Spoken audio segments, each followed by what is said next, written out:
We acknowledge the original owners of the land on which we podcast, whose stories were told for thousands of years. Today, we are recording in Meanjin. We pay our respects to elders past and present who may be listening. Sovereignty was never ceded. A quick note before we get started that there may be some swearing in today's podcast. If you don't like swearing or usually listen with children in the car, you have been warned.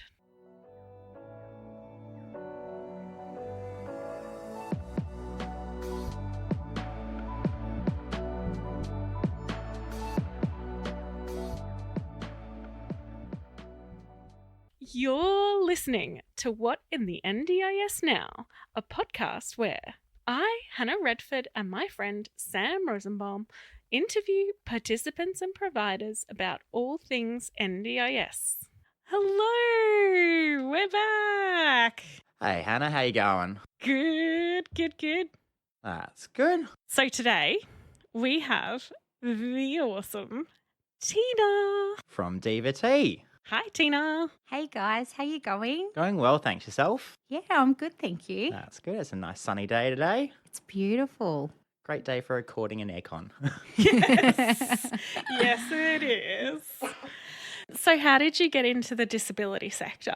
So I got into the disability sector when I was roughly 16, and how I got into it, my older sister, so I have a huge family. There's six children, and my older sister, we went for a holiday to WA, and she said to me, Tian, do you want to earn some money? And I was 16, so I was like, okay, that sounds good.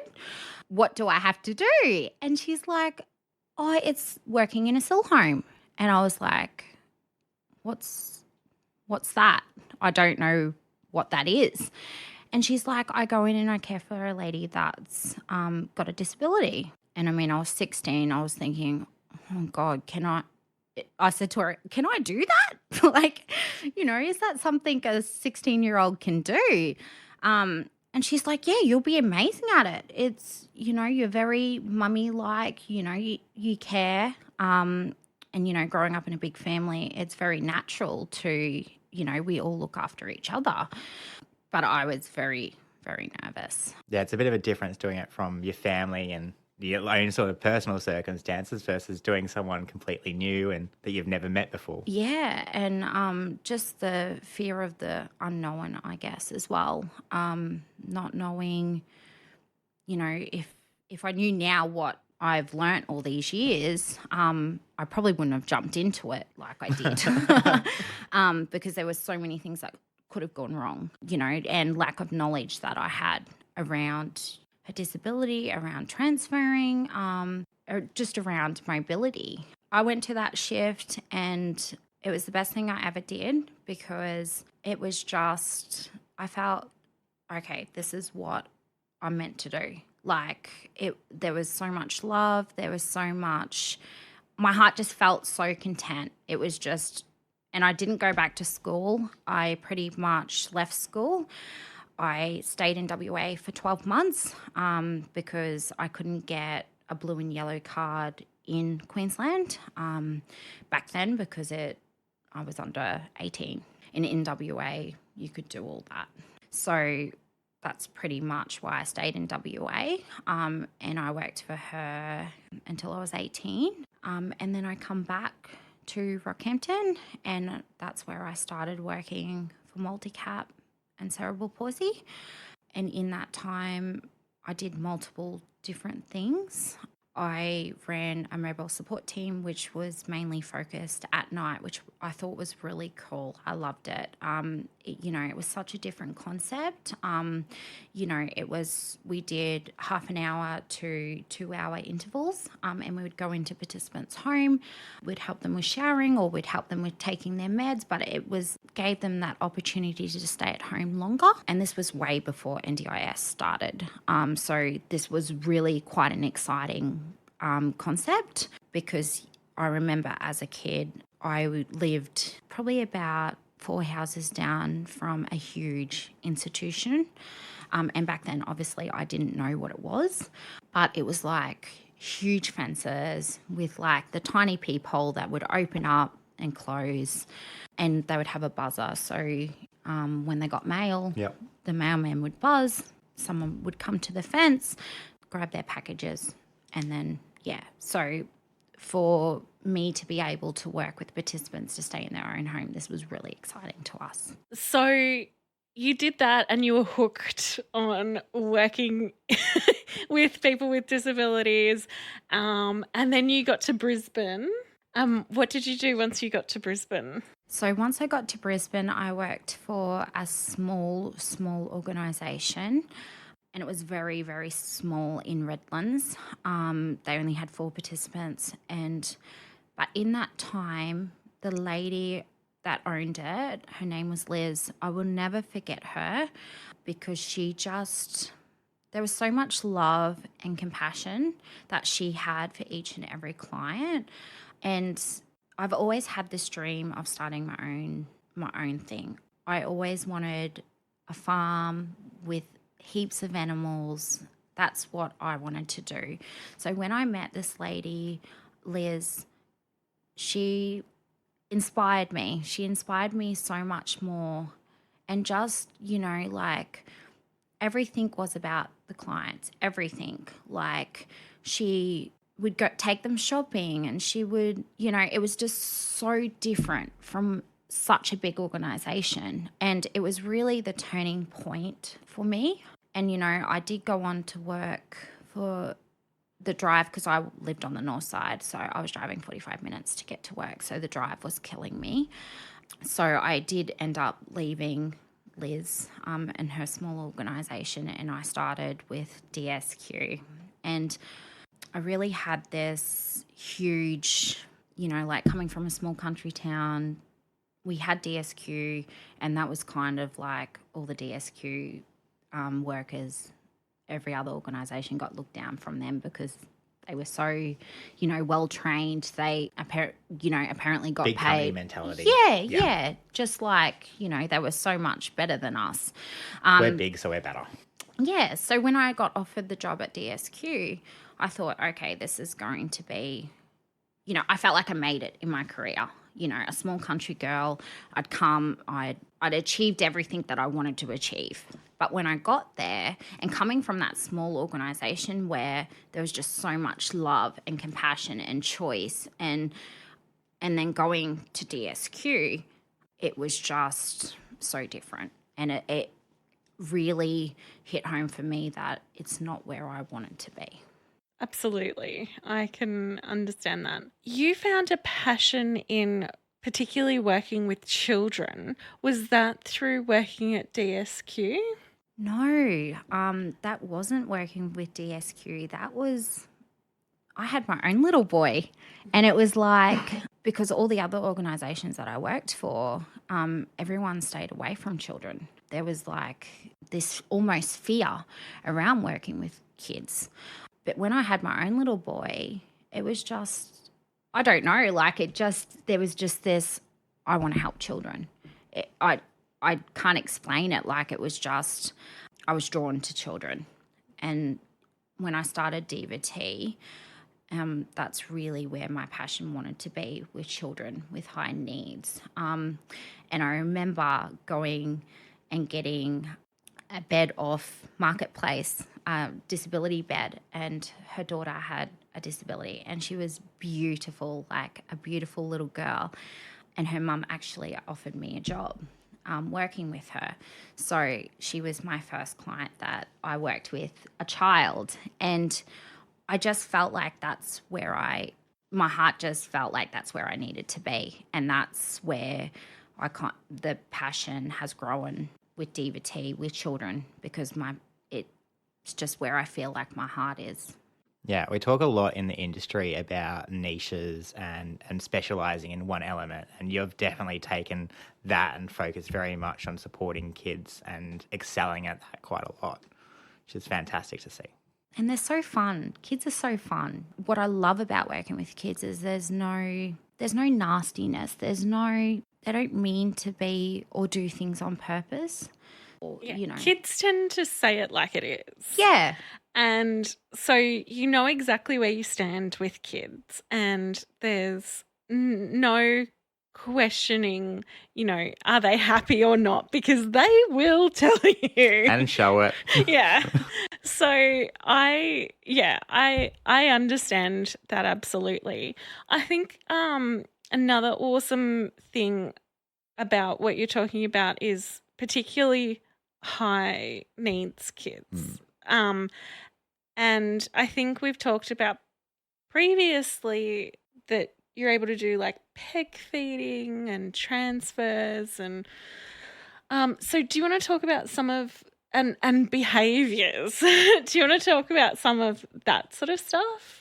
Yeah. So coming from DSQ, obviously, many, many years of peg feeding, behavior management, your catheters, your stomas. That's where my passion is. I love, and not everyone is suited to those high care needs, but I love doing it. And I have a really good, I'm not a nurse, but I have a really good understanding. I've been trained by some of the top nurses. So there's not a lot of medical stuff that I don't understand. I do a lot of our children's that have our peg feeding, catheter care, all that sort of thing. We do have an RN that trains our staff as well, but also they go through a training process with me. And if I don't feel comfortable with them, I stay. Like, there's still clients that I have once a month that come in that I look after. So behaviour is a big thing. With a lot of our children, we do get, autism level 3 that do have the behaviour support plans in place. And I think with me, because I've been in the industry so long and I can explain to staff, have that understanding around the support plan, the behaviour support plan, and what we need to implement. And, I'm really good at looking outside the box, and that's what a lot of our children need with behaviour support plans. We need to think outside the box. So that's something that I'm really good at doing. And it's also about supporting our families too. It's a huge thing, because without our families and supporting them, most of our children only have, if they're lucky, 6 hours a day, if they're lucky. And the rest of the time, our families, and we see this all the time, our families are getting extreme burnout because they're just not feeling supported enough. So when we take on our children, it's not only about our children, they play a huge part of our process, but it's also our families, and how best can we support them to maintain not only the behaviour support plan, but, day-to-day livings. And on top of that, working a job and keeping the family running. Yeah, when we look at our situations, we look at everything. It is really hard to get funding for children, and it is very frustrating as a support coordinator to feel like you're hitting your head against that wall of the NDIA and just go, yes, just because they're a child, this is not all parental responsibility. And it is really, really frustrating. And we do talk about this a fair bit. But I wish the NDIS would understand just how difficult it is to have a child who needs so much of your time and your energy and your emotions. And that's why parents are burning out. And if we just gave them more supports, parents would be able to go back to being involved at like the average level. So yes, I completely understand what you're talking about, and it's really heart-wrenching when you see the parents just feeling powerless as well. Yeah. Because the old age saying is it requires a village to look after a child or raise a child. It's very much more prevalent with families that have a child with a disability, and the impacts that it has on that individual plus the family and the family's wider networks as well is quite it's quite an impact there. But you were talking earlier around your staff and empowering them and training. For staff or for potential employees out there, what sort of are the difference points that you look for when you compare it to a normal support worker or just coming in to do daily supports versus high care supports and those behavioural? What sort of things should potential employees or people looking to get into more in the high care level, what do you look for in a staff that you would use with a high care participant? This is a very good question.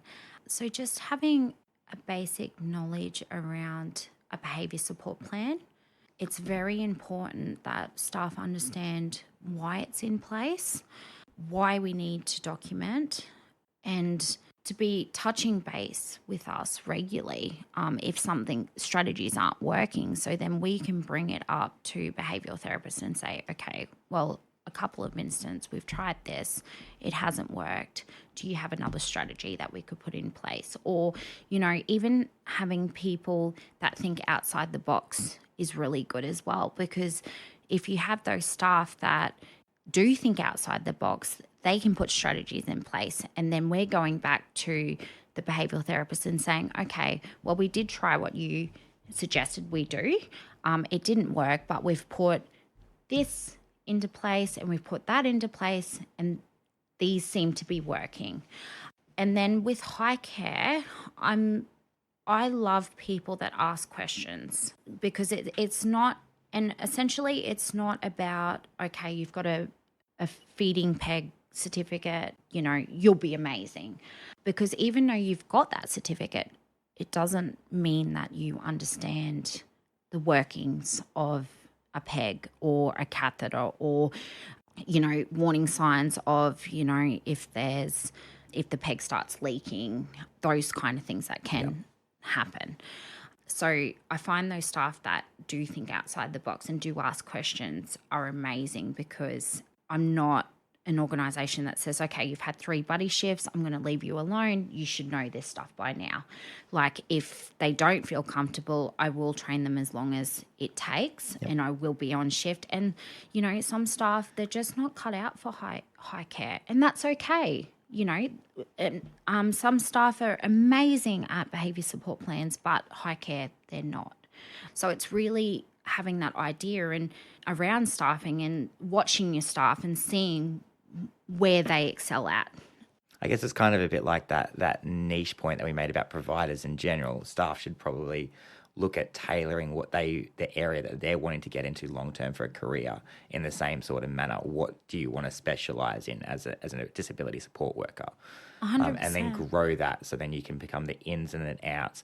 Because I come from a compliance background, I talk about it quite a lot, but doesn't necessarily mean I know the intricacies around peg feeding or catheter management, because they're very specialised sort of thing.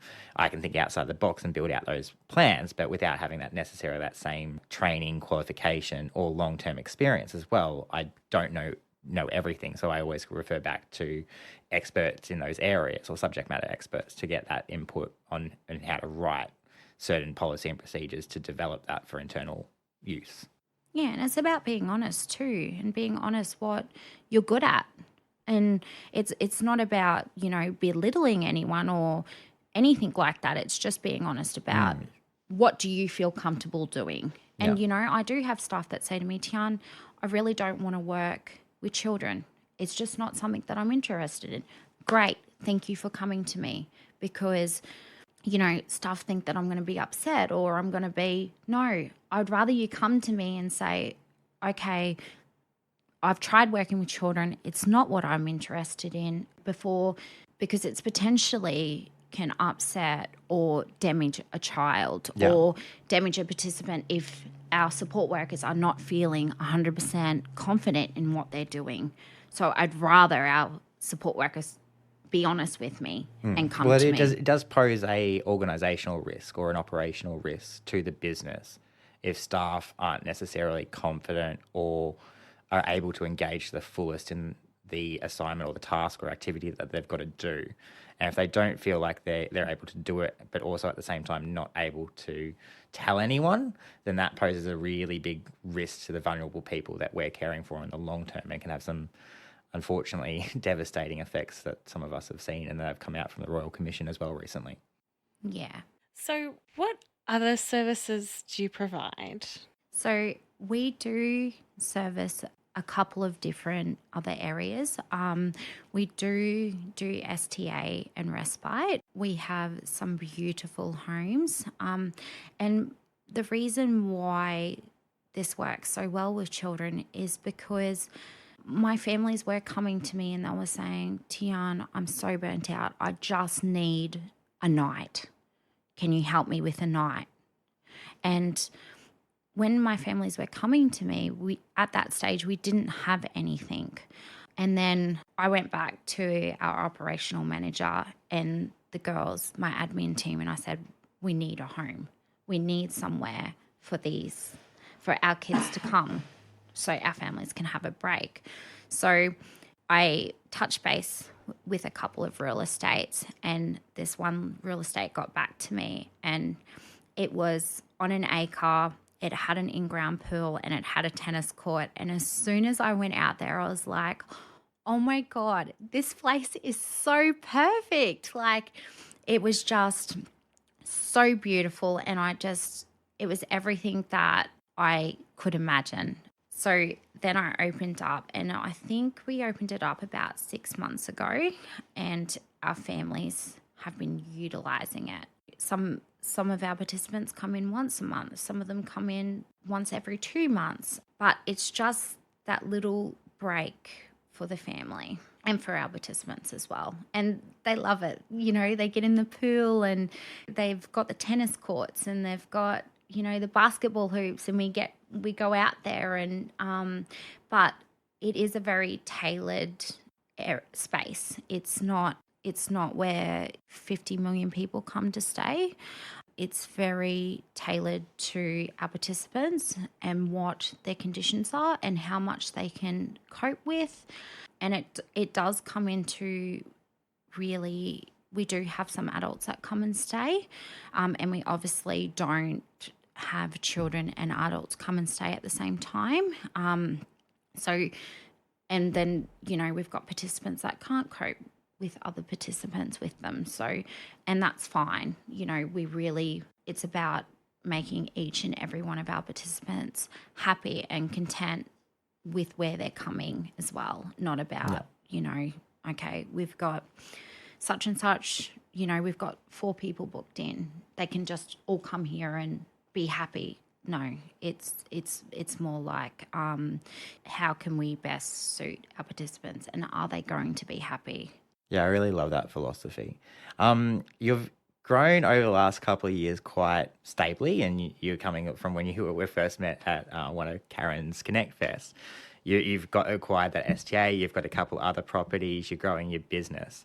Business sustainability and viability is a really big or hot topic around industry, business owners and stuff. How have you found the growth of demands, the stress for staffing supports, and your overall business growth as well, not to sort of jump too quickly, or those sort of the touch points around growing your business but in a sustainable way? Because I think you're managing that sustainability point really, really well. This is extremely important because when I first started, I had this mindset that I want to help everyone and I want to do it as soon as they need me. And I quickly learned that I can't be a superhero to everyone. Yep. And not everyone has the same, you know, philosophy. They don't have the same morals as what I have for my organisation. And that's fine. That's okay.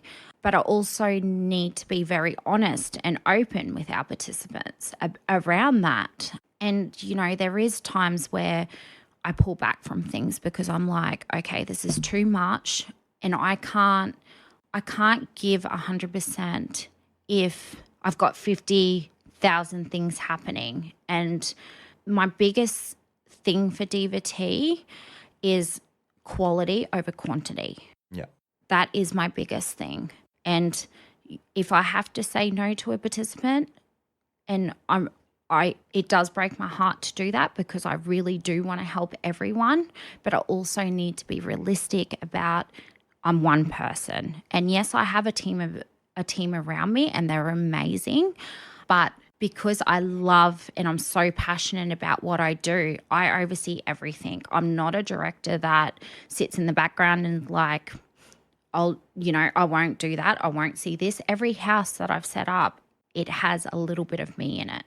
It has, it has that compassion. It has that love. It has that choice and control that I want for all our participants.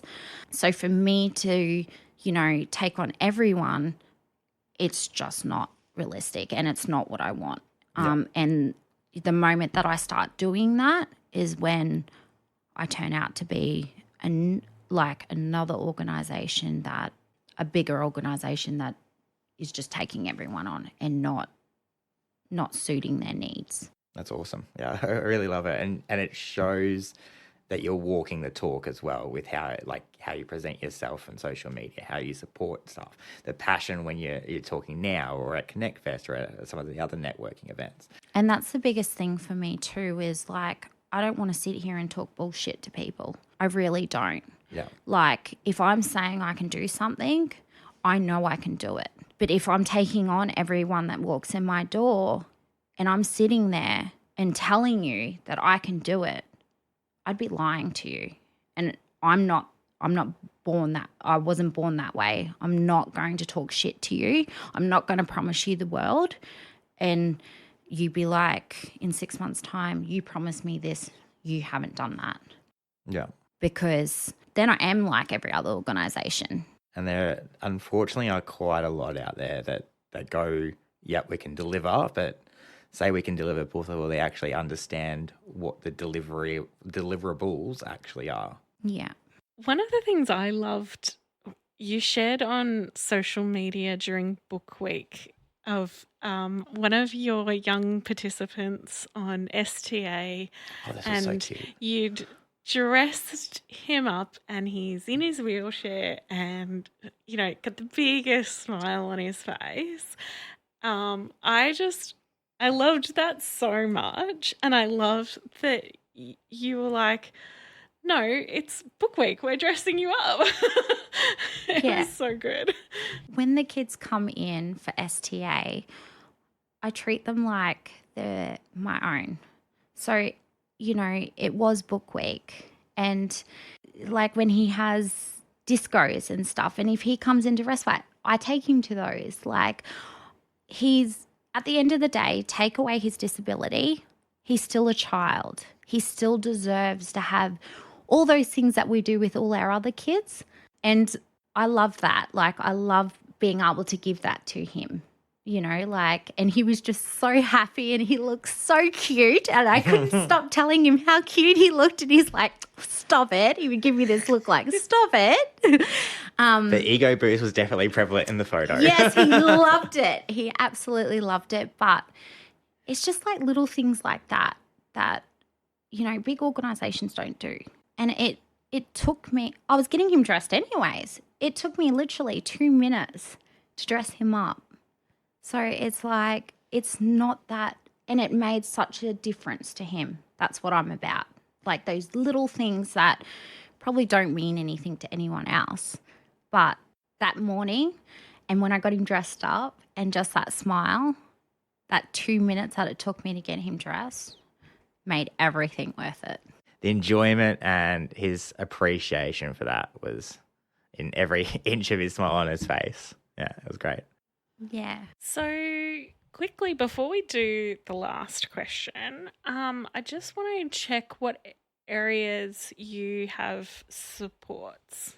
So at the moment we have support in all of Brisbane, Rockhampton, Cairns, and we are just about to open up in Casino which is a small country town in New South Wales.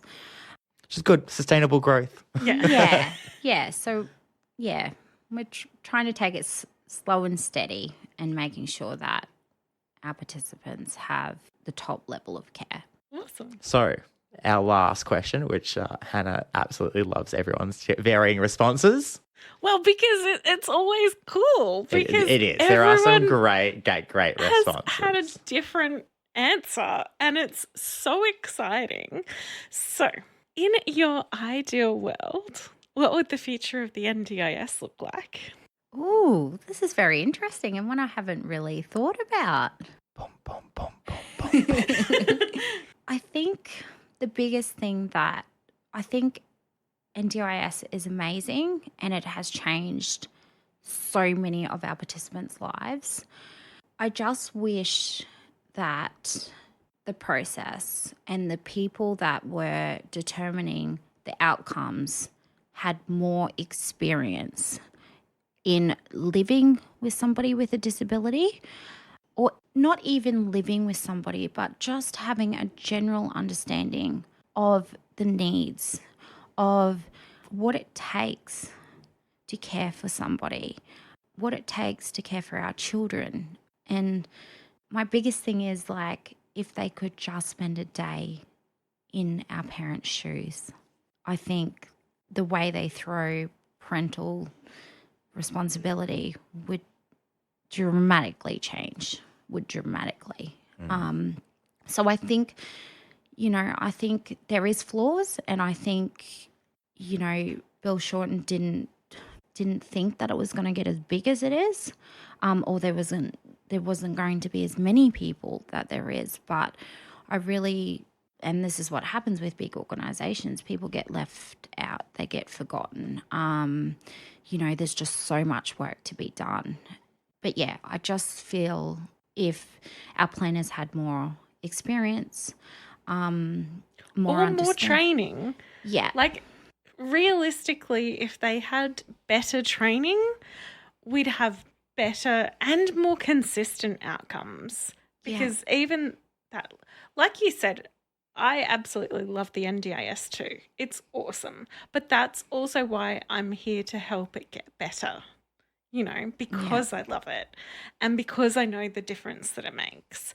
And yes, I'm with you. If planners and LACs just had more training and better understandings of disabilities and better understanding of the NDIS, that would be delightful. Yeah, it just makes such a difference. It really would. And sprinkle some more empathy on top of both of those. Yeah. A great answer there. We got another one. Yes. That's awesome. Why I love it. Well, thank you so much, Teina, for coming along. It's been great having you and great listening to your story and your thoughts around staffing and supports and kayak care needs. Thank you for having me. It was lovely. Yes. Until next time. Bye. Huzzah! Thank you for listening. Please share with people you know. Until next time, as the Green Brothers say, don't forget to be awesome.